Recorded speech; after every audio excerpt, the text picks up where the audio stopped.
Excuse me? Ay, yes po. Ano pong kailangan nila? About kasi dito sa steak na in-order ko. Oh, so ano pong problema sa steak nila? So, ganito po kasi, ang in-order ko po is medium rare. Tapos, ang dumating naman po sa akin is hilaw, parang hindi po siya naluto ng ayos. Pwede ko po ba kayong matanong? Yes, pwede naman. Bakit? Ano ba yung tatanong mo?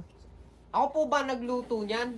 Hindi naman sa ganon. Ibig ko sabihin, pwede mo Doon ka sa nagluto magreklamo? Ay, Ha?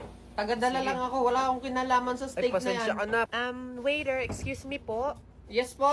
Alam nyo, real talk lang ang bagal mong kumilos. Mabagal po akong kumilos. Oo, mabagal ka talagang kumilos. O, di tulungan mo ako. Tara, ang dami ko kasing ginagawa. Ano? Ay, hindi naman sa ganun. Ang ibig ko lang sabihin... Sagiun.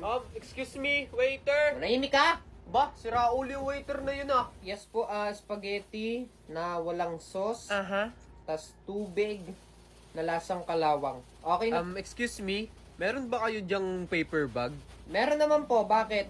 Pwede ba akong makahingi? Ite-take out ko kasi itong mga in-order namin Take out nyo, daming-dami nyan. Oo, bakit? Bawal ba? Sayang naman kung iiwan ko dito, di ba? O order ka, hindi nyo naman uubusin. Ano naman pakialam ng waiter? Ay! Bastos ka! Tapos po, ano pa po ang kanila? Excuse me, nasa na po yung order namin? Nandun pa ho sa kusina, kunin nyo ho. Ay, grabe naman yung waiter na yun. Excuse me, ba't ganito yung order ko merong langaw? Di ko lang alam. Excuse me. Ano po kailangan nila? Pwede ba akong magpakuha ng tubig? Tubig lang?